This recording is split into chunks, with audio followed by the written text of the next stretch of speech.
Bien, buenas noches, mi querido Darwin. Gracias, la verdad, por aceptar este conversatorio.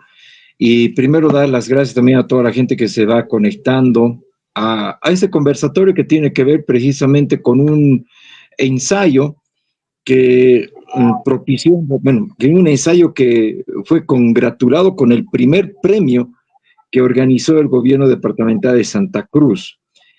Un concurso, un proceso en el cual Darwin presentó precisamente un trabajo, un ensayo bastante interesante sobre Santa Cruz y los cruceños en la guerra y la paz del Chaco. Considero que es un episodio desconocido todavía y del cual no le estamos dando el valor que corresponde. Pero primero, para toda la gente que se va conectando, ¿quién es Darwin Pinto? Y rápidamente voy a referir precisamente a Darwin, que es licenciado en comunicación social, docente universitario, novelista, cuentista, editor de medios y periodista, y además es ganador del Premio Nacional de Periodismo del 2002 y además de otras congratulaciones. Yo creo que tu resumida presentación no te hace justicia, mi querido Darwin, porque creo que tienes una gran trascendencia a nivel de lo que ha sido el proceso de comunicación. Tienes un interesante trabajo periodístico, te sigo desde hace bastante tiempo y precisamente nos hemos encontrado en las redes. Bueno, no nos conocemos personalmente, algún día nos daremos la mano y el abrazo y a partir de eso precisamente empecé a ver algunos trabajos que se iban publicando en el internet y me encontré precisamente con la presentación de este libro que precisamente es la publicación del gobierno, es gobierno departamental, ¿no, mi querido Darwin? Sí, hola Maurice, gracias por la invitación. Encantado de atender la invitación para hablar de este tema que realmente me apasiona, que realmente nos apasiona. Es el Premio Municipal, es el Premio Nacional de Literatura convocado por el municipio de Santa Cruz de la Sierra. El municipio, estaba equivocado. Gracias, Darwin. Y precisamente, ¿no? Yo le había pedido a Darwin, por favor, quiero un ejemplar. Muy gentilmente me lo mandó hasta Oruro, ¿no? Y por lo que conozco, mi querido Darwin, estos ejemplares ya no están en circulación, pero también viene la motivación de poder escribir un libro que tenga que ver justamente con este espacio. Permíteme que haga una pequeña introducción del ensayo, mi querido Darwin. No voy a hacer el spoiler, como dicen, no, pero la verdad es interesante cómo en la historiografía nacional no manejamos en realidad este periodo como una etapa, un hito histórico en el cual estamos cerrando de repente el proceso bélico de la Guerra del Chaco con el Tratado del 21 de julio de 1938. Y hay personajes que precisamente el ensayo los va a relevar, los hermanos Vázquez Machicao, está Dioniso Foglianini, y de repente el personaje más relevante en este periodo es justamente el presidente Germán Buch. Entonces, tal vez la historiografía se ha concentrado mucho en el tema de la guerra del Chaco, las batallas, los periodos, ha resaltado mucho el tema de las derrotas, ¿no? Porque hemos terminado con un sentido derrotista, pero muy poco se sabe de la coyuntura de lo que ha sido justamente la suscripción del tratado y muy hábilmente Darwin nos ha colocado justamente en este espacio bastante interesante, en este trabajo, en este ensayo, que además de ser muy, muy interesante en la lectura, muy ágil, muy dinámico, la verdad, y muy preciso, sin necesidad de exagerar o crear hechos, porque todo está basado en realidad en las fuentes de investigación que Darwin ha realizado. Y precisamente por eso es que nos hemos motivado. Personalmente yo he tenido la motivación, yo lo he invitado a Darwin para que podamos hablar en este conversatorio de su trabajo, de este ensayo. No porque creo que es necesario, que todo el país debe saber, porque la verdad, el libro de repente puede circular en Santa Cruz solamente, pero es obligación de que todos en el país conozcamos, la verdad, esta coyuntura de lo que es el tema de la paz del Chaco y este título tan interesante que nos muestra Santa Cruz y los cruceños en la guerra y la paz del Chaco. Entonces, con esta pequeña presentación, mi querido Darwin, quiero darte la palabra y agradecerte, la verdad, por darme la oportunidad de poder tener ese conversatorio para que la gente también lo pueda ver. Además, quiero, antes de darte la palabra, perdón, Darwin, tú has estado elaborando unos podcasts muy interesantes, muy dinámicos, realmente utilizando los recursos actuales, donde en pocos minutos podemos comprender determinados periodos de nuestra historia. Te felicito por eso, Darwin. Yo lo he compartido, está en el TikTok, está en el Face, está en todo lado, lo estamos compartiendo en los diferentes grupos de la Guerra del Chaco, al cual vamos a ir también compartiendo este conversatorio. Y también lo voy a subir a YouTube con tu autorización, mi querido Darwin, para que también pueda difundirse en todos los medios que sea posible. Perdóname por haberme extendido, pero bueno, te cedo la palabra, mi querido Darwin, y gracias nuevamente por aceptar este conversatorio. Encantado, el agradecido soy yo tener la oportunidad de divulgar este trabajo sobre este tema que realmente nos apasiona y sobre un tema que en este país hemos abordado bajo la luz o la penumbra, si queremos decirlo, del derrotismo. Un derrotismo que es una constante, ¿no?, en la historia nacional, y un derrotismo que no le hace justicia a la historia. Y yo lo que trato de hacer es historia, trato de hacer historiografía, en donde mi opinión es mínima, ¿no es cierto? Por eso son ensayos. Todo lo que se ha dicho en ese ensayo y en otros que he realizado sobre el tema y sobre personajes que tienen que ver con el tema, como es el caso de Herman Bush, están sustentados con fuentes, en la medida de lo posible, primarias, ¿no? Y en este caso, de este ensayo, Santa Cruz y los cruceños en la guerra y en la paz del Chaco, tienen fuentes primarias de tipo bibliográficos, libros, de gente contemporánea, de gente que estuvo ahí, las memorias de Dionisio Foianini, las memorias de Elías Belmonte, la semibiografía de Carlos Montenegro sobre Germán Bush y una serie de fuentes que están incluidas allí, pero además he incluido fuentes paraguayas de primer orden, fuentes escritas por personajes muy importantes en el vecino país. Cité como fuente el libro Paraguay, un destino geopolítico, de la señora Julia Velilla, que lo tengo acá, una historiadora de renombre muy importante, muy respetada, muy respetable, muy sobria a la hora de hacer su trabajo. Usé como fuente la conducción de la guerra del Chaco de David Suk, por ejemplo, un estadounidense, un piloto estadounidense paraguayófilo, amaba mucho el Paraguay. Entonces, he tratado de hacer un cruce de fuentes para dejar de lado, ¿no? Dejar de lado ese chauvinismo que a veces ha manchado y ha teñido algunos de los libros de historia en ambos países, ¿no es cierto? Es imposible dejar el corazón a un lado cuando escribimos sobre estos temas, y ese corazón a veces nos hace perder objetividad. Entonces yo traté de cruzar esas fuentes tratando de centrarme en las fuentes primarias. ¿Cuál era mi tema? Yo traté con este ensayo, y espero haberlo logrado a medias. Ahora estoy convirtiendo el ensayo en un libro, lo estoy desarrollando todavía mucho más, lo estoy complementando, porque las 40 páginas que era el tope para el premio, para el concurso, me quedaron relativamente cortas, digamos, y para usar de la mejor manera posible toda la información que llegué a tener, no solamente fueron libros, también fue hemerografía, fue revisión de periódicos de la época, para tratar de retratar y el sentir de la ciudad de Santa Cruz durante esos días terribles, sobre todo de principios de 1935, ¿no?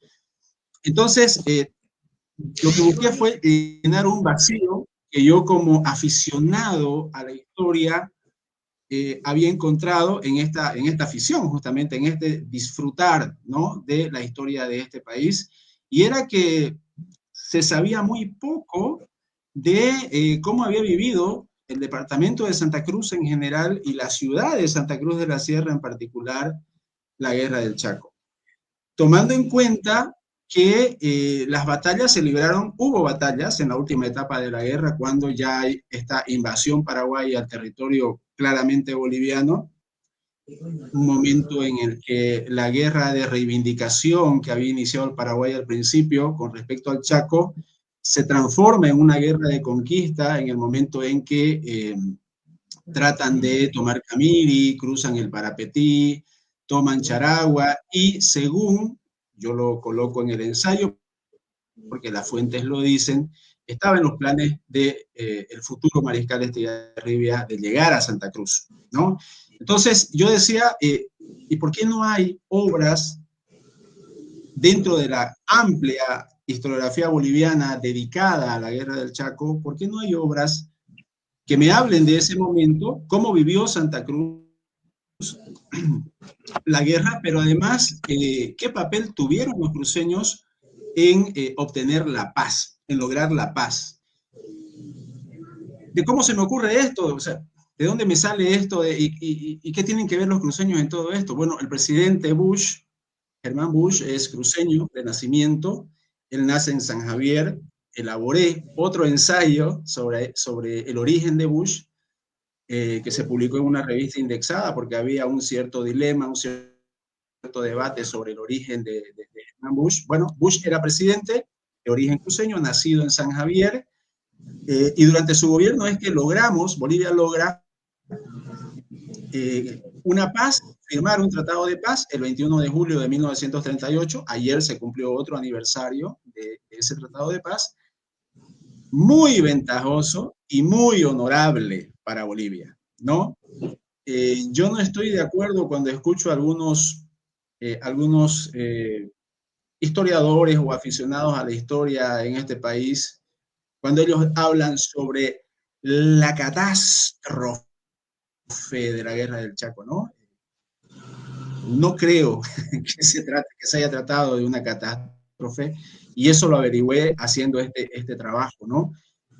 Bush tiene que ver con el Tratado de Paz que se firma en el 38, y en lo que estoy investigando eso, hago las conexiones y descubro que él trabaja de una manera muy cercana con dos cruceños más. Por eso el ensayo se llama Santa Cruz y los cruceños en la guerra, el papel que va a tener Santa Cruz y los cruceños durante la guerra, sobre todo en la última etapa, que es cuando ya se lucha en territorio cruceño, en la guerra y en la paz.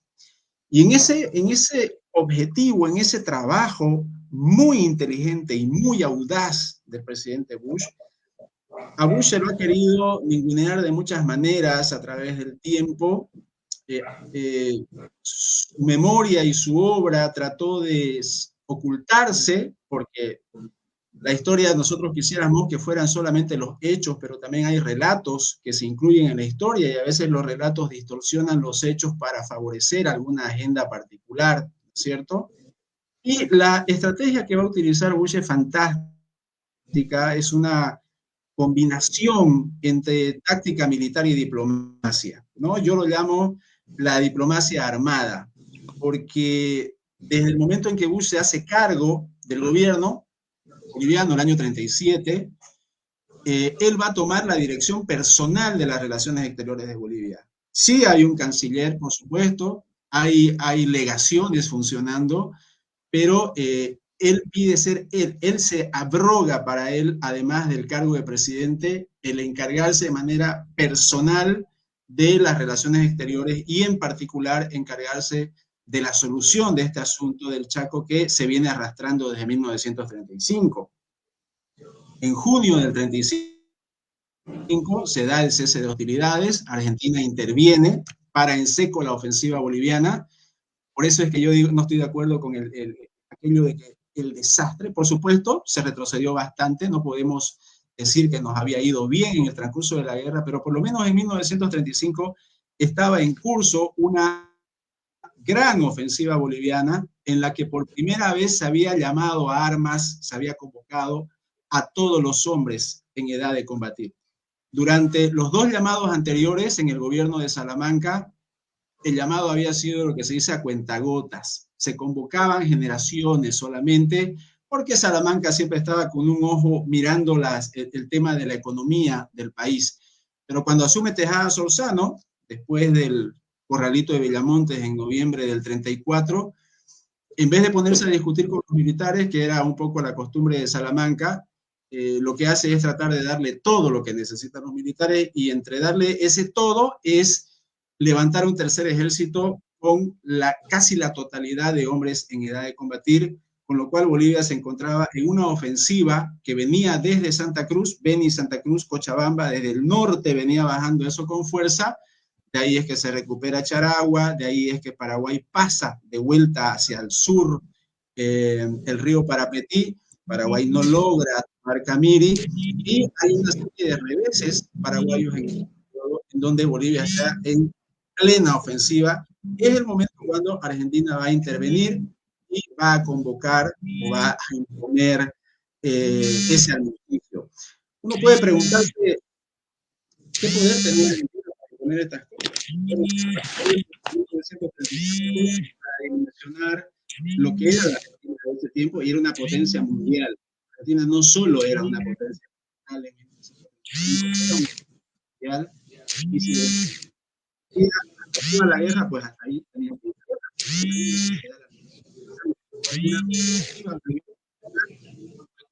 Renovada, en donde los bolivianos están combatiendo mejor porque ya están en su territorio. El paraguayo combate muy bien en el llano, en la planicie del Chaco, pero ya los bolivianos de mayoría andina se mueven mucho mejor en zona montañosa, ya en territorio estrictamente boliviano. Entonces, estamos en plena ofensiva. He leído por ahí algunos amigos paraguayos que dicen que la última batalla de la guerra la gana Paraguay, ¿no? Que es la de Ingavi y Pozo del Tigre. Y mirando el mapa, esa última batalla que se lucha hasta el 14 de junio mismo, hasta las 12 del mediodía, que es cuando inicia el armisticio, cuando paran los cañones, digamos. No hay que confundir el armisticio con el Tratado de Paz. El armisticio es el 14 de junio del 35, es un comper, es un esperemos, ya no combatamos, y el Tratado de Paz se va a hacer 3 años después. Si uno mira en el mapa dónde está Ingavi, Pozo del Tigre, en donde dice, ¿no? Cayó la 6ª división boliviana, ese punto en el mapa está totalmente lejos de todos lados. Pozo del Tigre está, Ingavi, Pozo del Tigre está aislado, lejos de Puerto Suárez, está lejos de Villamontes, está lejos del río Parapetí. Entonces es un asentamiento de soldados veteranos, cansados, agotados, desgastados, que son vistos como el punto más débil del dispositivo boliviano de ese momento, y es ahí donde ataca el Paraguay justamente para que inmediatamente la prensa de Buenos Aires diga que la última batalla la ganaron ellos, cuando el centro de la lucha venía bajando del norte hacia el sur en un impulso, en un empuje de ese tercer ejército boliviano que venía recuperando territorio, venía recuperando terreno ante un Paraguay que había luchado muy bien. No estoy desmereciendo absolutamente para nada la valía del soldado paraguayo ni la de sus oficiales, personas muy valientes, gente muy patriota, muy adaptada al clima del Chaco, guaraníes, pues, ¿no? Guerreros que habían luchado muy bien, pero eran menos. O sea, durante 3 años de guerra, el desgaste natural de su población, de sus soldados, en la lucha, iba a llegar un momento en que nos iba a llevar al borde del dilema de seguir la guerra o pararla, porque ya se estaban quedando sin hombres. Mientras que Bolivia tenía 3 veces la población del Paraguay. Estaba leyendo la biografía del después mariscal Estigarribia, y él señalaba ahí un punto que es importante, y es que Bolivia tenía 3 millones de habitantes y Paraguay tenía solo 1. Entonces, en una guerra de desgaste de 3 años, iba a llegar un punto en que la falta de hombres iba a ser crisis en el ejército paraguayo, y ese momento había llegado durante esa ofensiva del tercer ejército boliviano que empujaba al Paraguay hacia el sur. Se firma el armisticio por la imposición de la Argentina, aliada del Paraguay.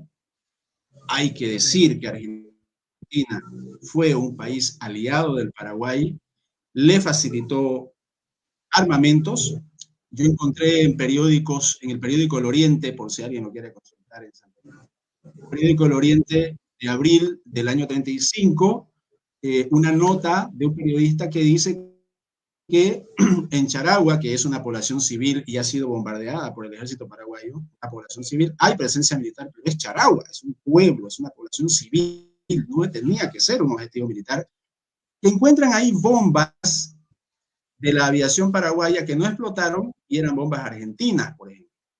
Argentina le va a facilitar a su aliado Paraguay inteligencia, ¿no? El servicio de inteligencia argentino se va a poner prácticamente al servicio del paraguayo, van a descifrar los códigos secretos del ejército boliviano, los argentinos van a descifrar el código secreto, los códigos secretos, el año 33 lo van a descifrar, y el Paraguay va a escuchar prácticamente todas las comunicaciones bolivianas, los va a ayudar con diplomacia, les va a comprar armas en Europa, diciendo que son armas para la Argentina, pero en realidad son armas para el Paraguay, y de repente alguien puede decir, no, este se está inventando. Ese dato está en un libro que se llama Cartas Diplomáticas, que son las cartas que se intercambia el presidente paraguayo Ayala con su embajador en Buenos Aires, el señor Vicente Rivarola.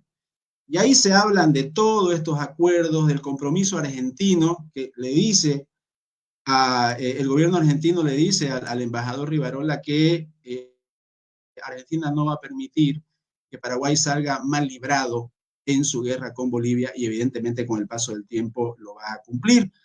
De hecho, incluso hay un regimiento que se llama el Regimiento San Martín, que supuestamente es de voluntarios argentinos, pero están luchando por el Paraguay. Se va a dar ese armisticio el año 34. Narro todo esto porque ya la lucha el año 35, narro todo esto porque ya la lucha el año 35 es en territorio cruceño, o sea que el tema entra en mi ensayo. Y luego van a haber 3 años de negociaciones donde no se negocia nada, porque Paraguay considera que ha ganado la guerra y por lo tanto no tiene que negociar nada.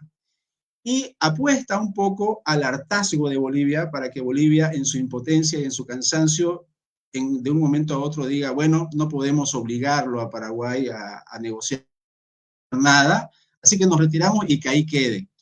El tema es que el año 37 llega Bush.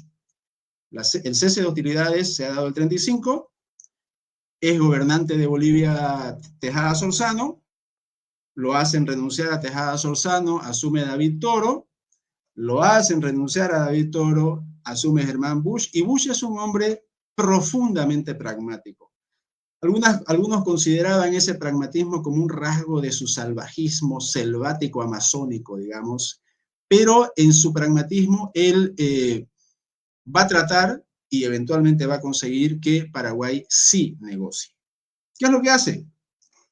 Se junta sí, tiene un equipo de trabajo muy grande, él está a cargo de las relaciones, insisto en esto, él está a cargo de las relaciones exteriores del país, además de ser presidente, y así dicen que era un ignorante, ¿no? La gente que lo critica dice que era un ignorante, muy limitado, etc. ¿Sí? Mi querido Darwin, antes de pasar a ese periodo, tu análisis es realmente muy importante e interesante en este proceso de la historia de la guerra, del periodo bélico en realidad, ¿no? Yo quiero comentar un poco de antecedentes. Hace algunas semanas tuvimos un conversatorio con Marcelo Áñez, precisamente para conocer justamente también lo que fue su libro, lo que es su libro en realidad, que también yo lo comparto y lo hemos hecho en un conversatorio similar. Está también el video en el YouTube que lo pueden ver.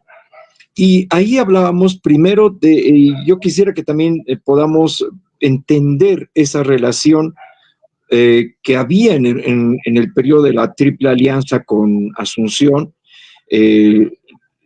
terrible resultado, la verdad, que también ha sido ese proceso. ¿Cómo ha afectado también el tema del ferrocarril? Eso lo explica muy bien Marcelo. Cuando se conecta el ferrocarril Arica-La Paz y Bolivia, o por lo menos la parte andina, deja de proveerse de productos del oriente, ¿no? Y obviamente la necesidad de poder vincularse con el oriente siempre ha sido una prioridad, pero una prioridad de repente para otro momento, pero no una prioridad para el Estado central. Hoy día, por ejemplo, hablábamos en el WhatsApp cuando decíamos que lo que debió haberse utilizado para la conexión ferrocarrilera o ferroviaria entre Cochabamba y Santa Cruz se ha utilizado para comprar armamento, preparándonos para la guerra del Chaco, un posible evento de la guerra del Chaco en el gobierno de Hernando Siles. Entonces no hemos mirado a Santa Cruz de la misma manera. Yo quiero dejarlo como un relieve, mi querido Darwin, porque también en tu ensayo hablabas de este autor argentino que hablaba de la supuesta independencia de Santa Cruz, precisamente apelando un poco a la vinculación cultural y demás situaciones por estos antecedentes que yo comentaba y que Marcelo Áñez en su libro ya lo había compartido, ¿no? Y que no fue así. No, incluso en tu ensayo hablabas de que se han hecho persecuciones injustificadas a gente que no tenía nada que ver, ciudadanos que ya vivían en Santa Cruz. Este proceso, por ejemplo, no se lo cuenta, no se lo dice absolutamente nada. Entonces, y obviamente, el Paraguay ha invadido territorio cruceño, ha estado muy cerca de Santa Cruz de la Sierra. Y en algún momento también en tu ensayo decías que Estigarribia incluso hasta quiso apelar de repente a esa vinculación cultural supuesta que había entre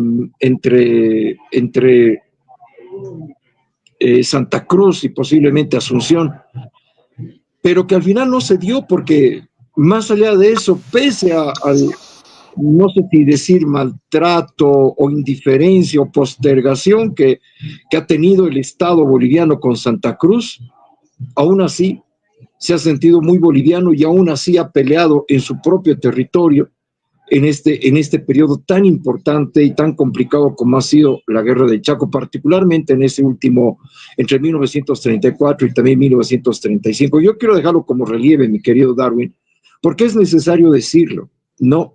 Todavía hasta el día de hoy hay gente que cree en esa tesis de este libro argentino.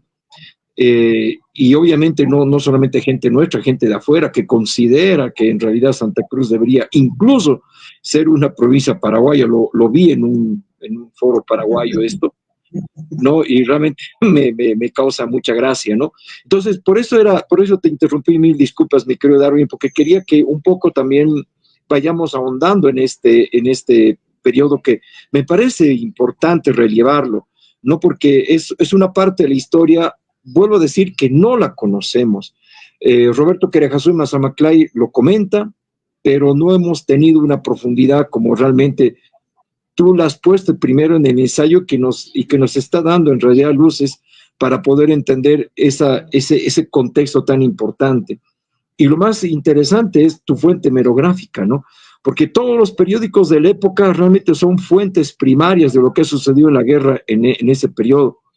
Pro o contra, de todo hay que cruzar las fuentes, los testimonios, cartas, documentos, y creo que tienes un gran archivo en Santa Cruz que nos permite precisamente conocer este contexto, cosa que por ejemplo en este lado del país no podemos tener acceso, pero tu investigación nos está abriendo estas luces. Entonces, esta es la parte que yo quería puntualizar y que me ayudes un poquito antes de entrar justamente a este periodo de 1938, ¿no? Quiero relevar justamente este aspecto, mi querido Darwin. Gracias, Maurice. Sí, desde el principio yo dije, no voy a hacer propaganda, ¿no? No voy a hacer un relato épico, no voy a construir una narrativa mentirosa que busque exaltar el sentimiento de nacionalidad. Yo quería saber y saber realmente qué había pasado, y por eso es que incluso escogí las fuentes primarias, que los que tienen algún conocimiento en investigación son pues las principales, ¿no? Sobre todo en historiografía, las primarias. Las secundarias valen también, pero si tenés primarias, mejor. ¿Qué pasaba con Santa Cruz? Santa Cruz, desde su fundación, en 1561, por parte de Ñuflo de Chávez, estuvo alejada de todos lados, estuvo lejos de todos los centros de poder. Hay un vínculo histórico y étnico con el Paraguay. Eso hay que dejarlo claro. Santa Cruz y Asunción son ciudades y son culturas muy parecidas, muy similares. Y ahorita voy a explicar por qué. No es cierto que los cruceños seamos descendientes de paraguayos, como lo han dicho algunos. No es cierto, y ahorita lo explico por qué. Cuando sale Ñuflo de Chávez de Asunción en 1558 y navega por el río Paraguay hacia el norte y va a terminar fundando Santa Cruz, lo hace con algunos españoles y también con indígenas, fundan la ciudad, pero esos españoles y esos indígenas que han llegado a fundar Santa Cruz el 24 de febrero de 1561, perdón, el 26 de febrero de 1561, no son paraguayos todavía. Cuando Chávez sale de Asunción, lo hace 20 años después de que Asunción ha sido fundada. Por lo tanto, Asunción en ese momento es un asentamiento español. Lo paraguayo como identidad y como cultura no existe todavía. Eso se va a ir construyendo a través del tiempo, del mismo modo como lo cruceño, lo paceño, lo orureño, lo cochabambino, no nace en el momento de la fundación, sino que se hace a través del tiempo, a través del pasado común, la historia compartida, los enemigos comunes, etc. Entonces, hay una pequeñísima corriente que incluso yo he visto aquí en Santa Cruz y he tenido que aclararlo, que dice, no, nosotros tenemos un origen paraguayo. No es cierto. Tenemos un origen en Asunción, que era un asentamiento español, como después fue un asentamiento español Santa Cruz, y luego se construyó la cultura paraguaya. Hay esa conexión histórica. Ñuflo de Chávez sale de Asunción para fundar Santa Cruz. Hay una conexión étnica. El mestizo cruceño es muy parecido al mestizo paraguayo. ¿Por qué? Porque las dos ciudades, Asunción y Santa Cruz, han estado en contacto de manera permanente a través del tiempo, principalmente por la vía del río Paraguay. De hecho, y vos lo mencionabas hace un momento, durante la terrible guerra de la Triple Alianza, que es un exterminio del pueblo paraguayo, eso es una derrota, por ejemplo, cuando exterminás, cuando aniquilás al otro ejército. Paraguay no aniquiló al ejército boliviano, no rindió al ejército boliviano, pero vuelvo a la guerra de la Triple Alianza. El único país, Paraguay, durante la guerra de la Triple Alianza era Bolivia. Y la región de donde salía el comercio para abastecer al Paraguay cercado por Argentina, Brasil y Uruguay era Santa Cruz. Mientras Paraguay mientras dominó Corumbá, el comercio cruceño abasteció a los paraguayos y había una conexión permanente, al punto de que, por ejemplo, un prefecto fundador, el creador de la bandera cruceña, Tristán Roca, prefecto de Santa Cruz, el que trajo la primera imprenta de Santa Cruz, no reconoce el gobierno de Melgarejo y Melgarejo lo persigue y Tristán Roca se termina refugiando en Paraguay y termina dirigiendo el principal periódico de guerra de propaganda paraguaya. Era amigo de Solano López y como él muchos otros bolivianos que llegan a Paraguay a comerciar y a vivir ahí. Entonces hay este contacto, esta relación permanente.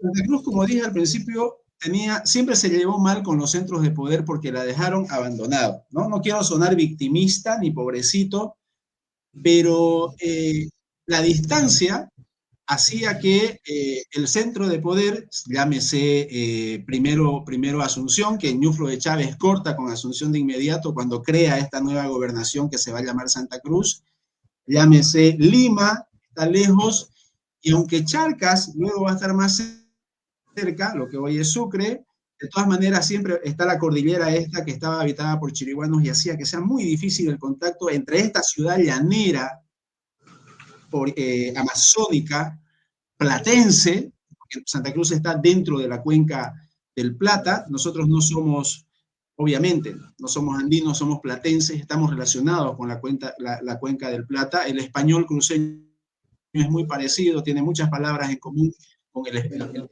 que se habla en el resto de la cuenca del Plata, en Paraguay, en Argentina, en el Uruguay también. El vos, por ejemplo, es bien platense. Entonces, no teníamos un contacto con esos centros de poder y eso hizo, ese abandono, hizo que tratemos de buscar la autodeterminación y que eventualmente surja el sueño de constituir una patria propia, que de hecho esa patria va a existir unos cuantos días cuando el 14 de febrero de 1825 se declara la independencia de Santa Cruz. Bolivia no existe todavía. Lo han matado a Olañeta, lo han capturado a Aguilera y el Imperio Español deja de existir y Santa Cruz, la provincia, la gran provincia de Santa Cruz, que incluía el departamento del Beni y que incluía lo que hoy es Pando y que incluía parte del Chaco, se declara independiente. Y luego ya, y este es otro tema muy largo de debatir, de una manera muy extraña, llega un diputado ahí a Charcas y se va a sumar al debate que hay sobre qué va a pasar con el Alto Perú, nos incluyen en el Alto Perú y se acaba este país independiente que era Santa Cruz, pero queda eso en la cultura, en la identidad cruceña. Y entonces, el Paraguay va a mandar espías a Bolivia desde 1920. De hecho, uno de los autores, hay 3 libros que son independentistas, 3 libros impulsados por Argentina y por Paraguay, que impulsan la independencia cruceña. Uno de ellos, el que mencionabas de este argentino, Enrique de Gandía. Uno de esos autores va a estar en Santa Cruz en 1920. Paraguay está espiando lo que pasa en Santa Cruz. Y en esa década de los 20, Santa Cruz se va a pelear 2 veces con el gobierno, una de ellas exigiendo ferrocarril. El primer movimiento cívico cruceño no es el del 11% por las regalías petroleras que ocurre en los años 50, es el de los años 20 que está exigiendo ferrocarril. Un ferrocarril que después Siles hace que el Congreso apruebe un empréstito, un préstamo internacional para construir el ferrocarril Cochabamba-Santa Cruz, pero luego de los incidentes en el Fortín Vanguardia del año 28, en que Paraguay toma este fortín y mata a unos cuantos soldados bolivianos que son de las guarniciones orientales. Si uno se fija en los apellidos de los integrantes del Fortín Vanguardia, hay Antelos, Vaca, Jiménez, Gutiérrez, apellidos muy comunes en el oriente boliviano y principalmente cruceños, porque ellos dependían de Roboré, Puerto Suárez. Entonces, este anhelo de una cierta parte de la población, porque hay que decir que no son todos los cruceños los que han querido independizarse, los que han querido constituir su propia república, ignorando ese país que fuimos alguna vez durante tan poco tiempo, en 1825, antes de la creación de Bolivia. Los espías paraguayos se dan cuenta que ahí hay un tema que pueden explotar. Y entonces durante la guerra del Chaco va a haber una crisis, de la que se habla muy poco, pero de la que el Estado boliviano se preocupó de una manera muy rigurosa de tratar de contener y eventualmente lo va a lograr. Los prisioneros cruceños en Paraguay reciben la oferta de hacer realidad el sueño que tenían muchos de ellos, y que era esta cosa de, no era un asunto contra Bolivia, simplemente era un deseo de autodeterminación propio, digamos, no se quería dañar a nadie, simplemente se quería existir por propia cuenta. Y van a ser adoctrinados, van a recibir apoyo para volver a Bolivia y tratar de insubordinar Santa Cruz. No son todos los que se suman a esto, pero hay varios, algunos que luego se arrepienten, digamos, y otros que no lo hacen, como es el caso de Modesto Saavedra, Modesto Saavedra es un combatiente cruceño que va a la lucha muy joven y que su anhelo independentista va a hacer que él termine viviendo en el exilio para siempre, que su libro se prohíba, pero igual su libro entra. De hecho, yo tengo un ejemplar de su libro y su libro se ha publicado recién y yo he escrito un estudio introductorio de ese libro, se llama ¿Por qué fui a la guerra? Es una tesis de este hombre en donde presenta sus fundamentos de un nacionalismo cruceño. No habla de regionalismo, sino de un nacionalismo, es otra cosa. Y estas personas, alineadas con este deseo, que ven en la guerra la oportunidad de cumplir ese sueño, van a tratar de hacerlo, pero eventualmente se van a chocar de frente con otro grupo de cruceños, que yo llamo bolivianistas, en el ensayo, que son, por supuesto, son los que pueden mostrarse, porque imagínate decir que querías independencia de Santa Cruz en plena guerra del Chaco, era traición a la patria y era fusilamiento inmediato, y eventualmente los hubo. Hubo un maltrato al soldado oriental, al cruceño, al veniano, tanto en el frente, por algunos oficiales que desconfiaban, digamos, de estos cambas separatistas, pero habían cambas que, bolivianistas, que le hicieron el aguante a Bolivia, ¿no es cierto? Y eventualmente se movilizaron para defender Santa Cruz y defender también la integridad de Bolivia. Y tres de esos cambas notables cruceños son Bush, Enrique Finot, en su papel de diplomático brillante, con mucha experiencia, y uno que casi no conoce nadie, porque su trabajo fue realmente clandestino, pero vital, que es el caso de Dionisio Foyanini, ¿no? Tres cruceños que lograron para Bolivia un acuerdo de paz honorable, muy honorable. ¿En qué consiste ese acuerdo honorable? Bueno, cuando se detiene la guerra, Paraguay queda en parte de la zona petrolera, en la ruta Bolívar-Villamontes, durante 3 años. Dice Elías Belmonte en su libro Radepa, que cada que le mencionaban a Bush el hecho de que había que pedirle permiso a los paraguayos para ir de Santa Cruz a Villamontes, dice que Bush casi que perdía los estribos, que se calentaba muchísimo ante esa afrenta de que haya presencia paraguaya en el territorio nacional. Lo que va a hacer Bush es construir con estos dos, por supuesto el equipo es más grande, pero los hombres de confianza de él, porque sobre todo Foyanini es un amigo desde la época en que él recién llega a La Paz. Foyanini va a La Paz a estudiar y Bush va a La Paz al colegio militar. Se conocen en una pensión de Cambas, donde se juntaban venianos y cruceños. Desde muy muchachos se conocen ellos, son amigos, realmente amigos, muy íntimos. Y Bush va a construir esta diplomacia armada. ¿En qué consiste? Por un lado, lo va a mandar a Foyanini a que se entreviste con representantes del nuevo gobierno argentino que ya no apoya a Paraguay. El gobierno anterior, el del presidente Justo, los apoya con todo. ¿Por qué? Porque Justo es, si no me equivoco, suegro del dueño de Puerto Casado en Paraguay, y Puerto Casado es el eje neuronal de la lucha del Paraguay en el Chaco, porque a Puerto Casado llegan los barcos, llegan las dos cañoneras estas, barcos de guerra, el Humaitá y el Paraguay, transportando tropas, llegan hasta Puerto Casado y de Puerto Casado usan el ferrocarril de la empresa Casado para penetrar al Chaco y luego en camiones a distribuirse a los lugares donde tienen que operar. La ruta era mucho más larga y mucho más penosa. Pero hay este vínculo del presidente argentino con este empresario argentino Casado que tiene capitales en el Paraguay. El embajador paraguayo, el señor Vicente, el doctor, porque mi respeto para él, un grandísimo diplomático, hizo un servicio fantástico para su país, uno lee sus cartas y yo quedo maravillado por el trabajo que hizo.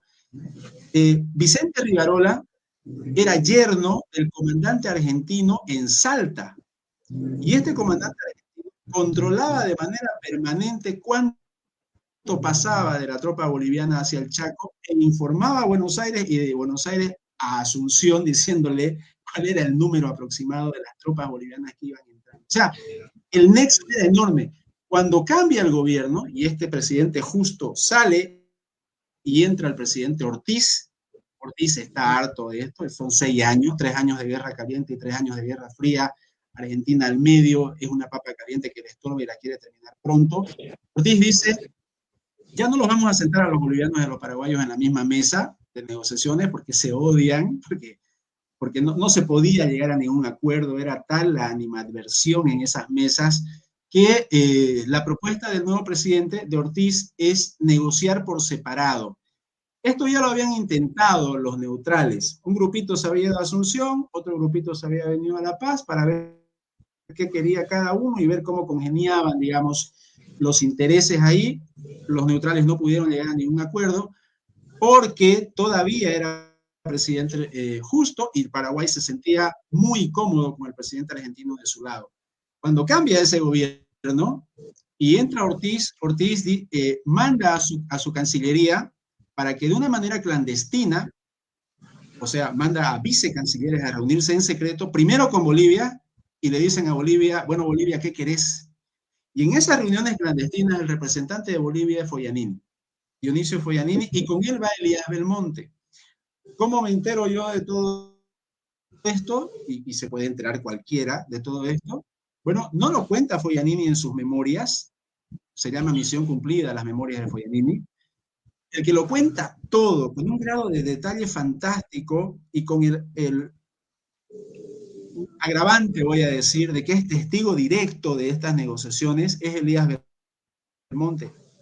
Belmonte viaja con Foyanini y ellos dos se van a reunir en Buenos Aires con los enviados de la Cancillería Argentina y estos enviados le dicen, bueno, Bolivia, ¿qué quiere para firmar la paz?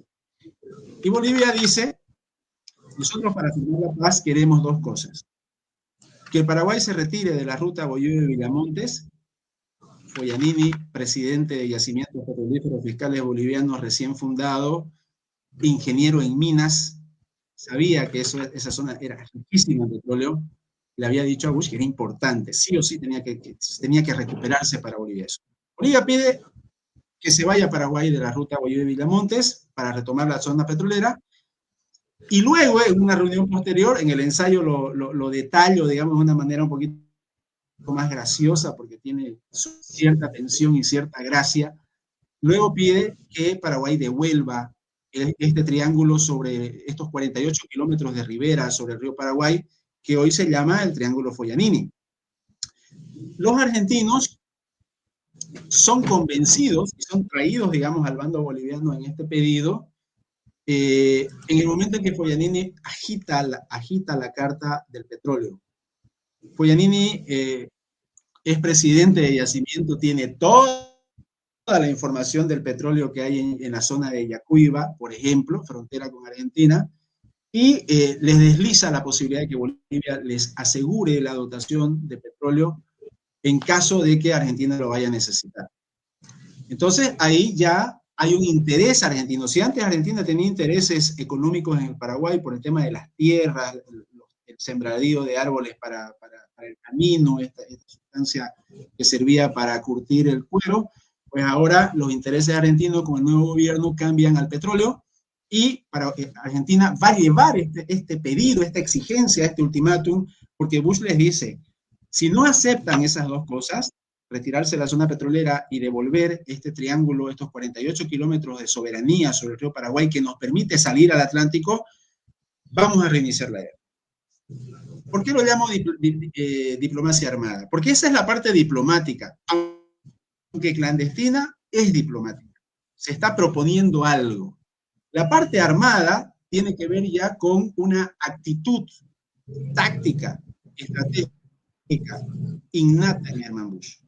Lo que va a hacer es compra armamentos, renueva el armamento, no totalmente, pero sí vuelve a armar a Bolivia y lleva 20.000 hombres a la línea del armisticio, en donde según el armisticio solamente tenían que haber 5.000.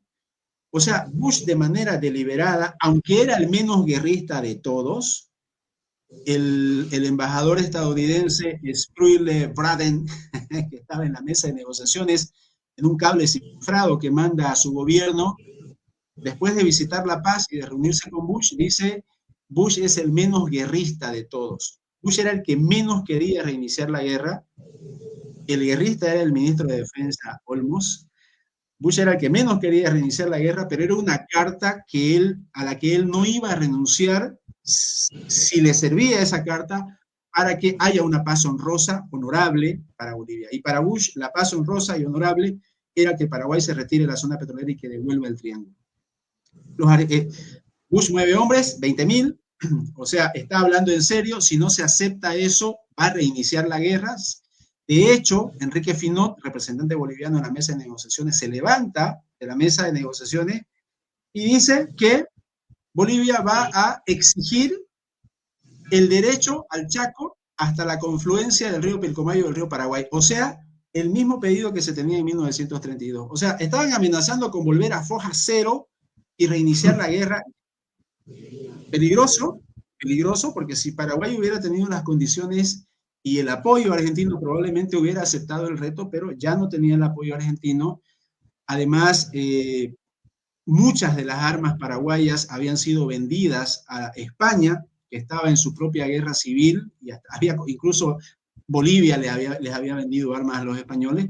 Entonces, Paraguay no estaba en condiciones de reiniciar la guerra, porque como dije al principio, estaba muy disminuido en términos poblacionales, en términos de hombres, su economía estaba devastada y sobre todo y principal, estaban huérfanos de Argentina, no estaba más Argentina. Durante la parte caliente de la guerra, yo me atrevo a decir que eso fue un 2-1.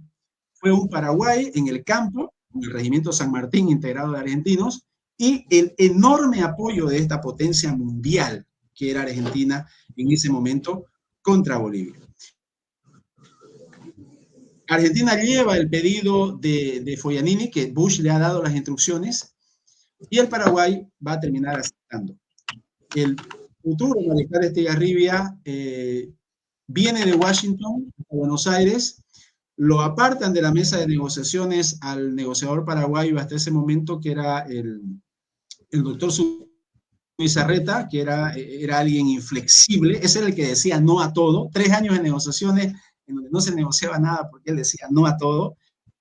Y Estigarribia, y este análisis lo hace Elías Belmonte en su libro La de Paz, dice: ¿Quién mejor que Estigarribia para saber cuáles eran las condiciones reales de su ejército? Y por eso es que termina aceptando este ultimátum, estas condiciones que impone Bolivia para firmar la paz. Yo me pregunto, y esto yo lo hablo en clases, ¿en qué situación de la historia el derrotado impone las condiciones de paz al vencedor? Usualmente es al revés. Usualmente es el vencedor el que, como se dice coloquialmente, tiene el toro por las astas, el que impone las condiciones de paz. Bolivia impone las condiciones de paz en 1938 porque está en mejores condiciones si acaso llegara a la situación de reiniciar la guerra, considerando que Paraguay está agotado, que es mucho menos poblado que Bolivia, que tiene menos armas y sobre todo que ya no tiene el importantísimo y fundamental apoyo argentino. Finalmente, eso es lo que ese acuerdo se firma por debajo, la delegación paraguaya acepta, y luego ya públicamente se le dice a la prensa que ambas partes, gracias a la intervención de los neutrales, es que han llegado a un acuerdo y se firma la paz. Los neutrales no querían firmar como que hubiera sido de idea de ellos ese acuerdo, porque ellos decían: oye, nosotros no hemos intervenido y nos están pidiendo que públicamente ante el mundo digamos que esto ha sido tarea nuestra.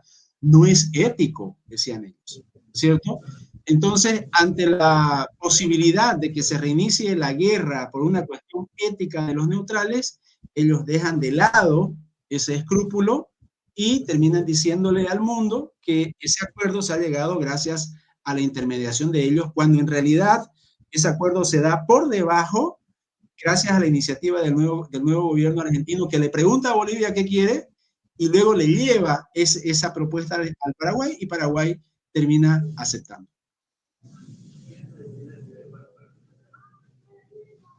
Buenísimo. Mi querido Darwin, realmente es apasionante este periodo porque creo que estamos entendiendo una etapa de la historia, vuelvo a decir, que es completamente desconocida. Y lo que tú muestras en el ensayo es aquello, ¿no? He tenido un lapsus porque en realidad estábamos hablando de Finot. Y efectivamente, Foglianini, un personaje importante, muy poco reconocido también por nuestra historia. He compartido en el chat del Facebook precisamente un conversatorio que tuvimos la época de la pandemia para hablar precisamente de Foglianini y la visión de la generación del Chaco, ¿no? Un ciclo de conferencias con Carlos Sandoval Landívar, ¿no? Que en paz descanse. Tuvimos la oportunidad de conversar con él, de estar en este conversatorio. Gracias a Dios pudimos tener la oportunidad de tenerlo en este ciclo. Y realmente nos ayuda a entender también aquello. Pero vuelvo a decirte, Darwin, no creo que muy poco hemos reconocido, la verdad, el rol que se ha jugado en ese momento, porque logramos hacer retroceder al Paraguay de las posesiones que tenían hasta ese momento. Entonces, si, si el país, en realidad, si Bolivia logró hacer retroceder, entonces, ¿con qué se quedó el Paraguay? Tú bien dices que en realidad Argentina estaba interesada en el petróleo, ya porque, primer elemento, la guerra no fue por el petróleo. Ese es un mito que en realidad se ha armado también gracias a una extensa bibliografía que se ha hecho, empezando por el Brasil, porque recordemos que en el gobierno de Toro se expulsa la Standard Oil, pero estamos empezando a desarrollar un proceso interesante con el tema de petróleo. Ahí justamente Dionisio Foglianini es el mentor de lo que es yacimientos petrolíferos fiscales bolivianos. Creo que poco hemos reconocido ese rol de Dionisio Foglianini. Y por otro lado, también está el tema del rol diplomático, no es estas entrevistas que se estaban haciendo y el jaque mate que le hicimos en el momento de suscribir justamente este tratado. Porque efectivamente nuestra conexión de Santa Cruz hacia Villamontes estaba completamente cortada. Entonces, el ejército boliviano estaba incluso listo para preparar otra vez, o listo para otra contienda si era necesario. Se habían movilizado tropas, estábamos listos, la verdad, como también estuvimos listos el 35, cuando nos pararon en seco con el cese de hostilidades el 14 de junio. Entonces, en ese análisis, en realidad, creo que el papel que han jugado estos ciudadanos cruceños y que creo que el país les debe justamente el Tratado de 1938, es muy poco reconocido. Y yo te lo dije en una conversación particular, que lamentablemente si no se hubiera hecho esto en La Paz o en otro lugar, si se hubiera hecho de repente allí, claro que mejor se hubiera lanzado a los cuatro vientos, pero fueron otros los actores. Y actores que también se sentían, por supuesto, ciudadanos bolivianos, ciudadanos que estaban asumiendo el rol como ciudadanos en realidad del país, precautelando precisamente una situación que tiene que ver con los intereses del país. Si hubiera sido la lógica de de estas intenciones separatistas o intenciones de repente muy regionalistas, otro hubiera sido el resultado, pero no, hicieron todo lo contrario. Yo creo que se pensó como país, se pensó como Bolivia, y creo que eso es algo que debemos relevar. Entonces, por eso creo que es necesario entender este contexto y precisamente comprender cuál ha sido la motivación de estos ciudadanos, ¿no? Y por supuesto, el sello que le puso Germán Buch a este proceso de negociación. La verdad, yo me quedo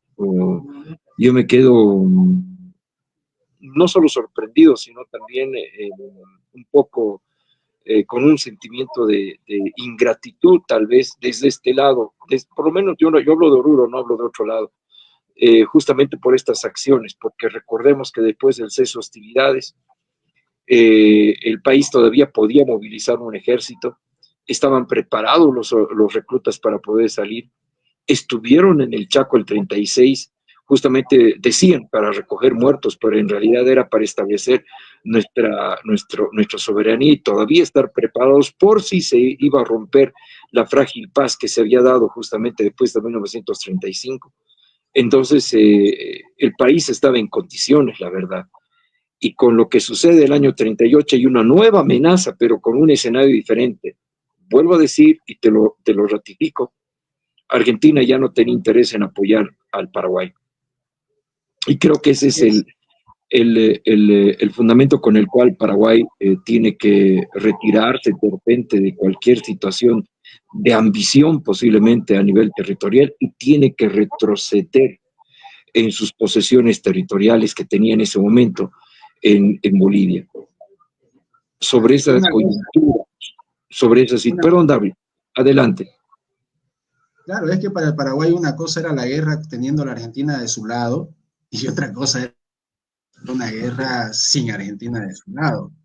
O sea, no desmerezco, insisto en esto, no desmerezco para nada la valía del soldado paraguayo y de sus oficiales, pero lo real era que Bolivia era un país más poblado, más rico, más acondicionado, dentro de todas las limitaciones, más acondicionado para la guerra. El gran punto débil de Bolivia fue la posibilidad de llevar logística al Chaco. Nos quedaba muy lejos y las rutas eran horribles, ¿no es cierto? Mientras que Paraguay se subía a los barcos, a los trenes, a los camiones y ya estaba. O sea, era mucho más fácil llegar al Chaco para ellos. Vos mencionabas hace un momento algo sobre Finot.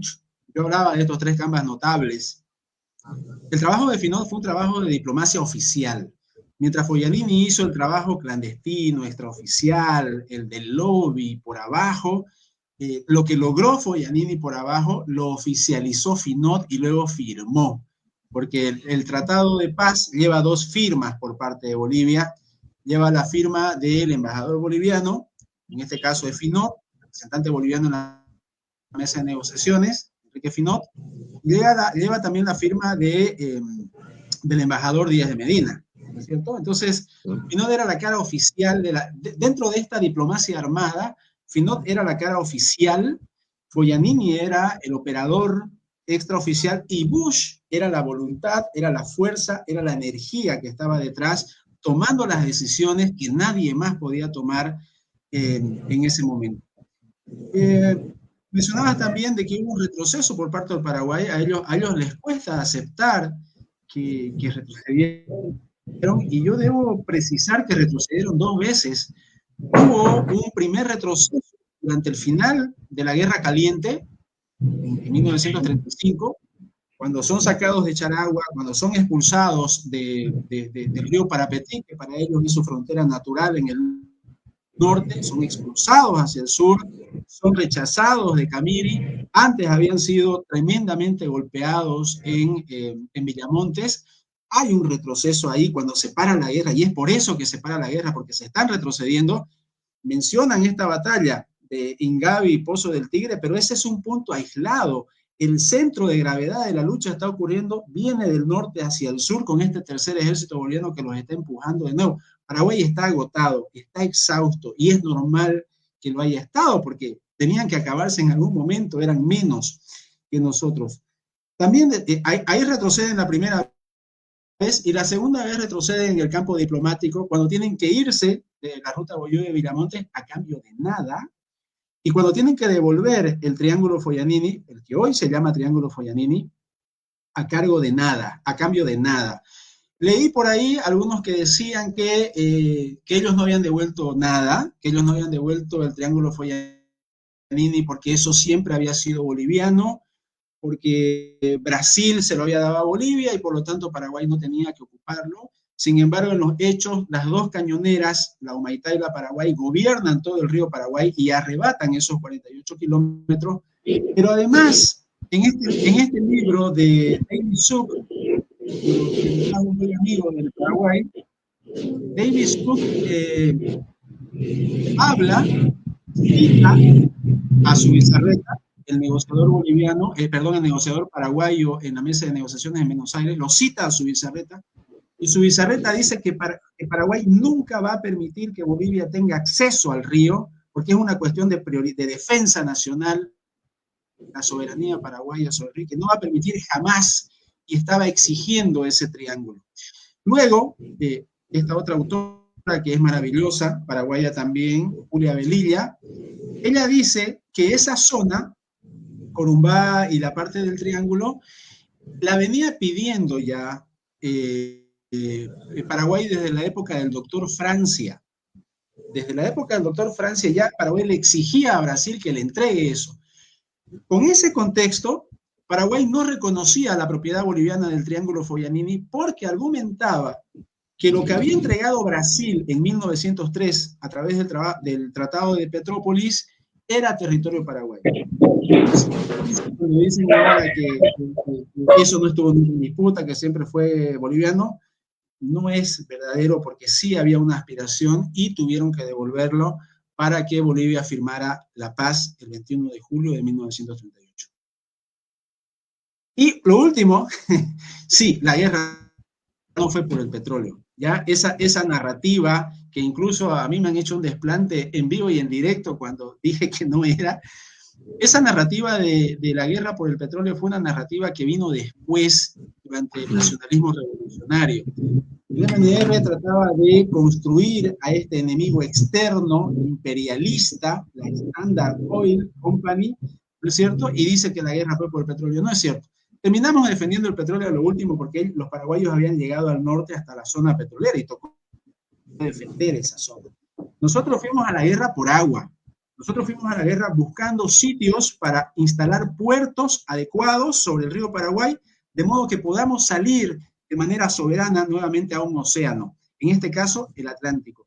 No es casual, querido Maurice, que el primer tratado que se firma entre Bolivia y Paraguay, de los famosos 3 tratados que ni los voy a mencionar porque todo el mundo los conoce, el primero se firma en 1879. O sea, cuando hemos perdido la salida al Pacífico, 1879, Bolivia inmediatamente vuelca y mira a su zona de ríos para asegurar una salida al Atlántico. Entonces, Bolivia mira al Atlántico después de que perdemos el Pacífico porque necesitamos recuperar esa cualidad soberana de salida sobre el océano. No nos olvidemos que durante el gobierno de Melgarejo, a través del terrible Tratado de Ayacucho, Bolivia pierde su acceso a la cuenca del Amazonas y a la cuenca del Plata. Y es recién en el Tratado de Petrópolis, en 1903, que Brasil dice, bueno, ya no vamos a ser tan crueles con estos muchachos, que nos dan ese acceso al triángulo que Paraguay dice que siempre fue de ellos y que por lo tanto trató de quedárselo, pero lo tiene que ceder finalmente. Mi querido Darwin, yo tengo una observación, ¿no? Y en algo no estoy de acuerdo contigo, sobre el tema del Tratado de Ayacucho que se firma con Brasil, porque en realidad ese tratado permite consolidar también en la margen derecha del río Paraguay a favor de Bolivia, ¿no? Y además de que permite, y sabemos bien, Marcelo Áñez también nos ayuda a entender el camino que se hace de Roboré hacia Santa Cruz. Y además el norte, ese territorio de lo que es actualmente Pando, en realidad no era un territorio soberano boliviano, ¿no? En realidad fue recién después del tratado donde muchos cruceños y venianos van a ocupar precisamente y van a poblar toda la región, cuando en realidad era un territorio que estaba disputado por los peruanos. Al final, con el Tratado de Petrópolis, le vendemos al Brasil por 2 millones de libras esterlinas, y en lugar de invertir esa venta que nos da el Brasil por la venta del acre, pues lamentablemente se termina invirtiendo en otras cosas y no en lo que debería ser.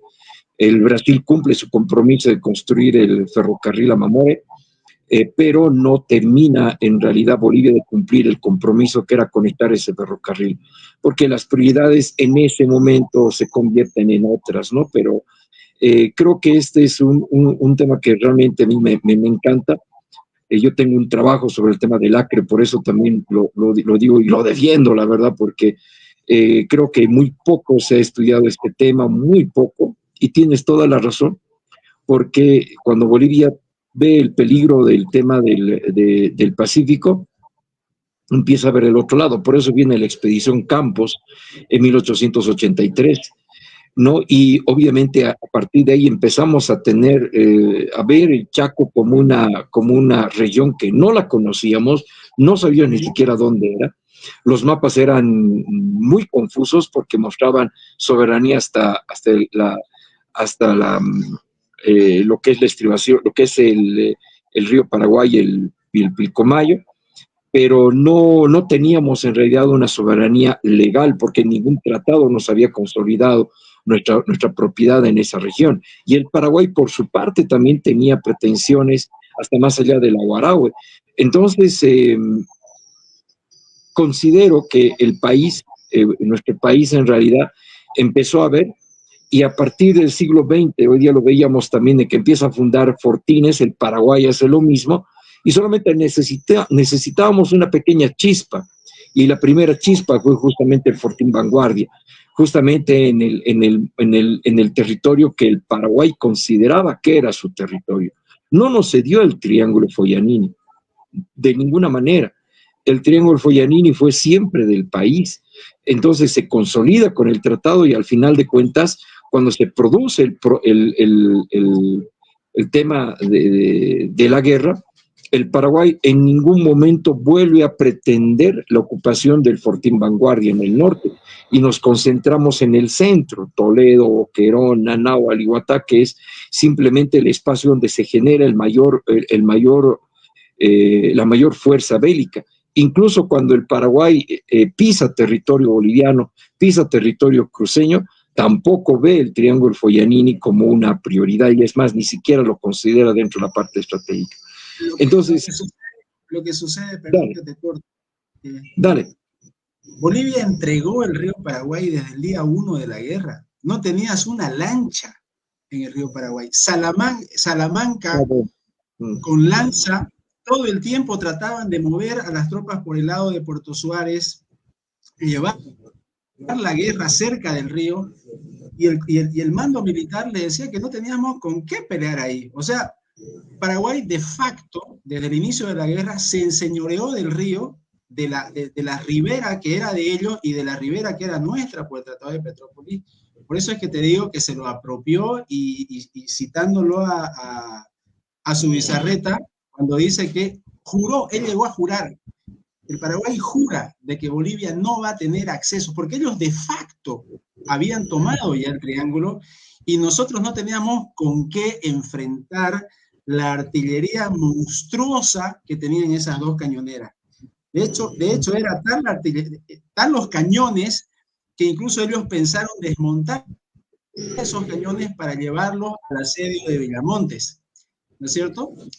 Y en cuanto al tema este del Tratado de Ayacucho, no lo he leído el tratado, pero sí lo leí a Vázquez Machicao en un libro que se llama Para una historia de límites entre Bolivia y Brasil, que es fantástico, en donde él sí, en el análisis que hace, en la investigación historiográfica que hace Humberto Vázquez Machicao, él señala que Bolivia pierde, así al cohete, por decirlo coloquialmente, este acceso a las dos cuencas. ¿Sí? Esa es la fuente a la que yo me refiero cuando digo esto de que perdemos la salida al Pacífico y luego, primero perdemos la salida al Atlántico a través de los ríos, en 1870, y luego perdemos la salida al Pacífico, y por eso es que Bolivia mira a la zona del Chaco, pero no por el Chaco en sí mismo, porque Bolivia no necesitaba territorio.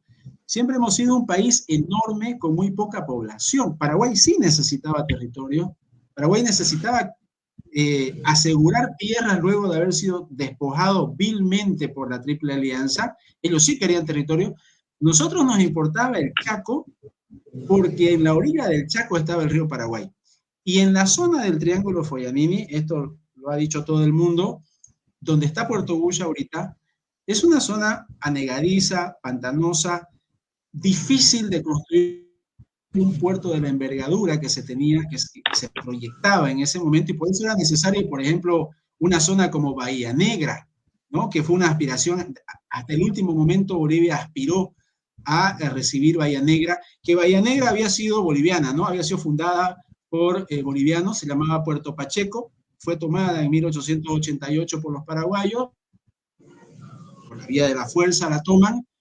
Bolivia no reacciona, lo comentábamos hoy en la tarde, porque Aniceto Arce, el presidente boliviano, estaba luchando por mantenerse en el poder, digamos, ¿no? Y eso hizo que se consolide Puerto Pacheco, le cambian el nombre, se llama Bahía Negra, y luego ya se consolida como un asentamiento paraguayo. Perfecto. Bien, mi querido Darwin, o sea, realmente es muy interesante el análisis que has realizado. El ensayo yo lo recomiendo, la verdad, no, pero vuelvo a decirte, estoy esperando el libro. Te impulso, te insto, te conmino, lo que tú quieras, a que tengas que terminar el libro, porque la verdad va a ser un gran aporte para conocer precisamente sobre lo poco que hemos hablado, la verdad. En lo que refiere justamente a este ensayo que adecuadamente ha sido galardonado como el primer Premio Nacional de Literatura por el Gobierno Municipal de Santa Cruz. Entonces, creo que es relevante el tema, es sumamente importante y vale la pena, la verdad, también ver todos los elementos que han sido parte de este contexto del Tratado de 1938 y también de la participación de Santa Cruz en la Guerra del Chaco, rompiendo mitos, rompiendo cosas que normalmente se han ido yendo, ¿no? El tema de la ayuda de Argentina al Paraguay, el tema de la supuesta anexión de Santa Cruz o de una república independiente en el periodo de la Guerra del Chaco, el tema del petróleo, varias cosas que han ido jugando y que creo que es necesario eh, entrar a profundizar justamente en la vasta bibliografía que Bolivia ha elaborado. Tiene en realidad muy buenos libros que podemos acudir y a partir de eso creo que podemos construir criterios y no mantener una narrativa primero derrotista, porque lo discutíamos Darwin, ¿no? Y justamente yo voy a apelar a mi buen amigo Jorge Bastoflor, que cuando teníamos los conversatorios de lo que es la batalla de Villamontes, eso es otro mito, no es una batalla, es una secuencia de batallas que se dan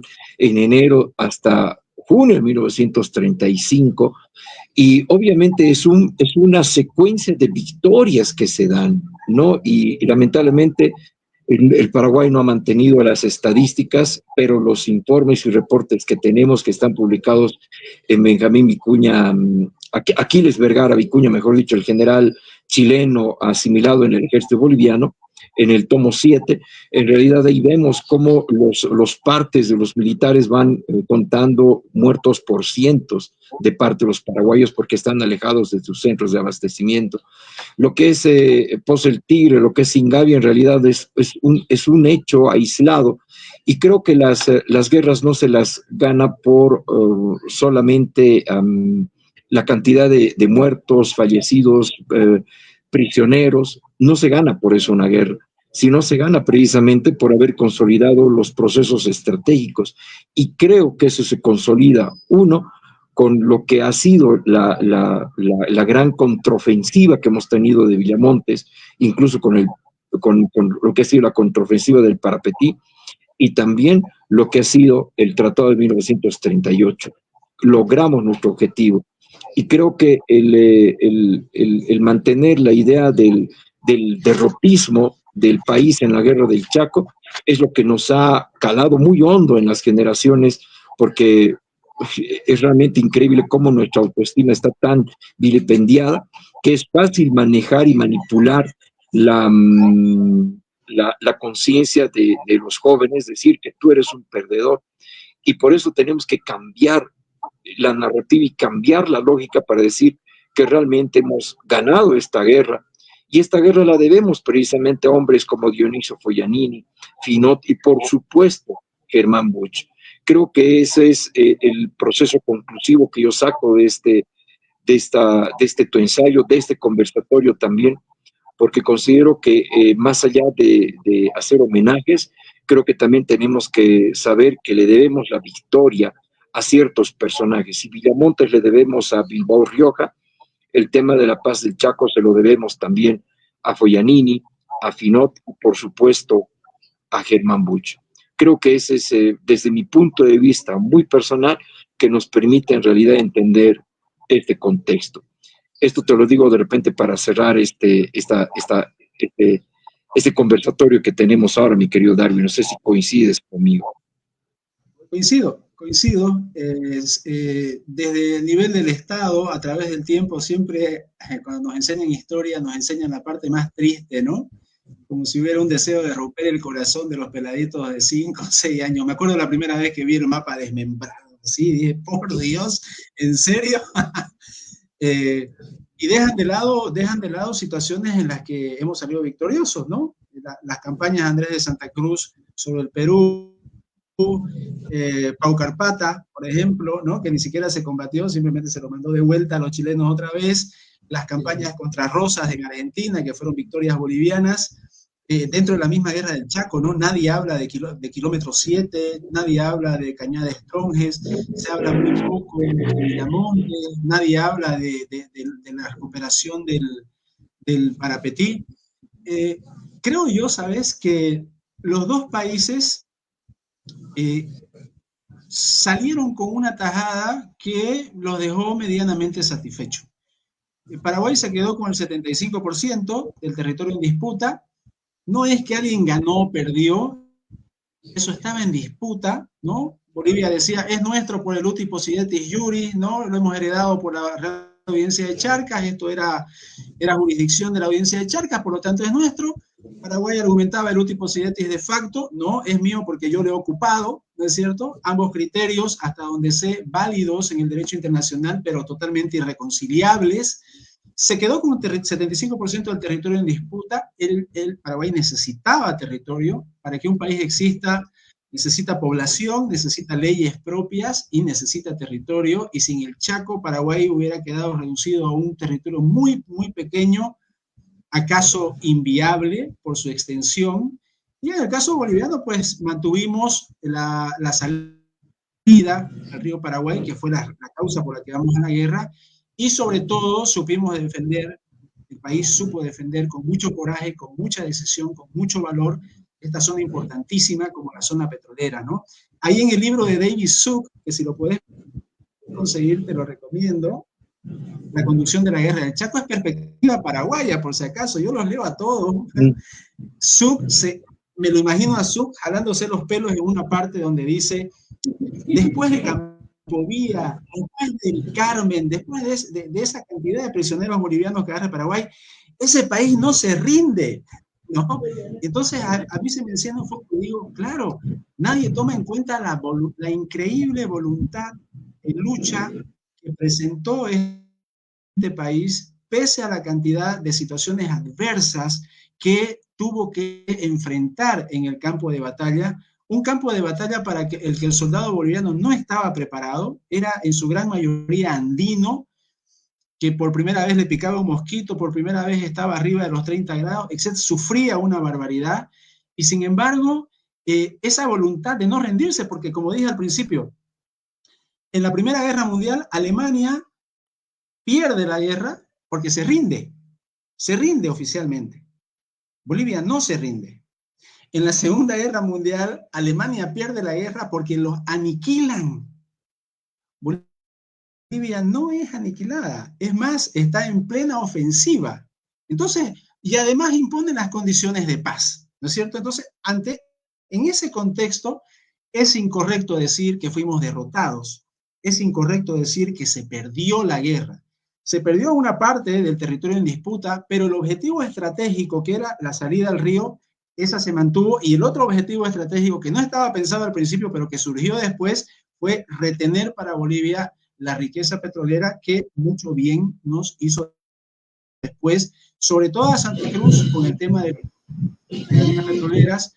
Es una ley que firma Bush el 15 de julio de 1938 y que es una ley que va a permitir darle los recursos a Santa Cruz para que explote y se convierta hoy en la región productiva ¿qué es? Por supuesto.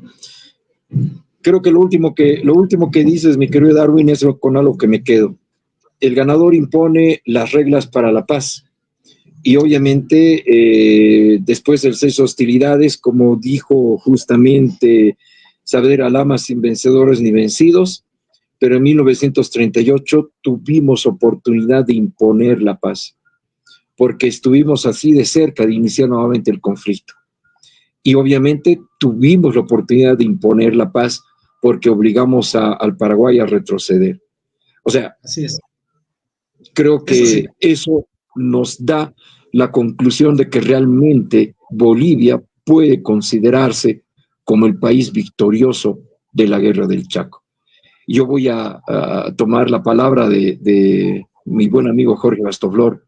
No hicimos nuestro desfile de la victoria, lo haremos en algún momento, porque creo que debemos reconocer estos procesos que estamos discutiendo en este momento para entender precisamente cuál ha sido el objetivo cuál ha sido el logro que hemos alcanzado con esta victoria que se ha logrado justamente en 1938 y que frágilmente en realidad también se ha mantenido hasta el anterior gobierno que recién han sellado el tratado con el Paraguay, pero que al final quien dio el primer paso fue justamente Germán Bucho en 1938.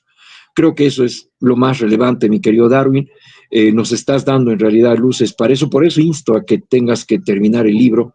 Quiero ser el primero en leerlo, la verdad, porque esto va a ser realmente fundamental y difundirlo. Por eso también es que me animé a pedirte el libro que circule aquí en Santa Cruz. Lamentablemente ya es aquí en Oruro, lamentablemente ya es un ejemplar agotado, pero el libro lo vamos a esperar con mucha paciencia.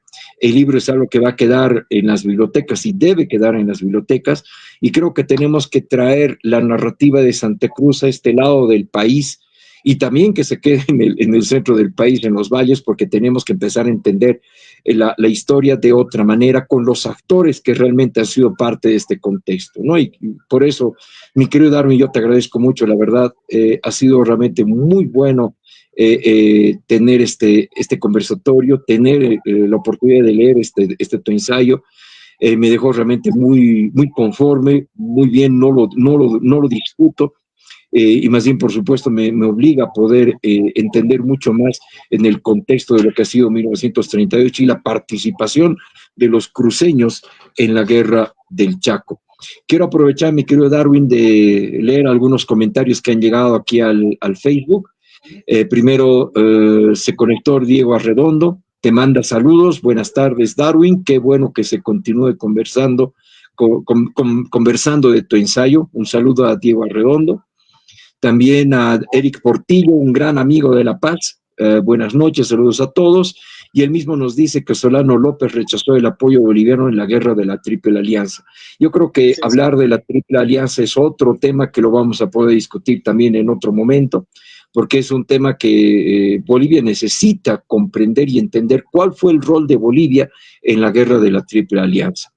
Y obviamente ahí tiene que ver el rol del propio Melgarejo. Jaime Celis Trujillo, saludos desde el Perú y de la Asociación de Recreación Histórica de Lima. Un gran saludo, Jaime Celis Trujillo, realmente un gran saludo hasta allá. También se conecta desde Tacna mi buen amigo Kevin Segarra, nos manda saludos, y también nuestro buen amigo René Landívar, ¿no? Habla, bueno, me dice que bueno, honestidad desde Oruro por parte mía, de reconociendo los cruceños en la guerra del Chaco. Bueno, en realidad no es honestidad, sino es devolver a cada quien lo que corresponde. Y creo que es algo que estamos haciendo, de difundir este proceso en todos los espacios que sean necesarios. Por eso es que también hablamos en otro conversatorio con Marcelo sobre los cruceños en la Guerra del Pacífico, algo que incluso en algún momento se ha llegado a negar, pero gracias a Dios están los documentos y los respaldos para poder demostrar, y grandes héroes cruceños, como podría decir tu ancestro, el coronel Pinto, que estuvo en la guerra del Pacífico, ¿no? Que creo que habría que buscar el nexo, porque de alguna manera también tenemos esa relación. Y obviamente creo que es devolverle a cada quien lo que le corresponde. Es un proceso de justicia, que es lo que yo lo asumo y lo entiendo de esa manera.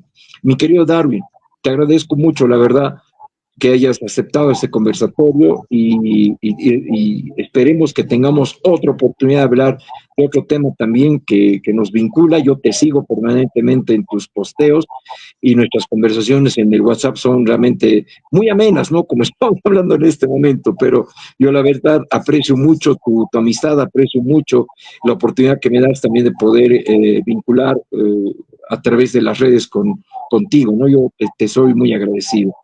Tus palabras finales, mi querido Darwin.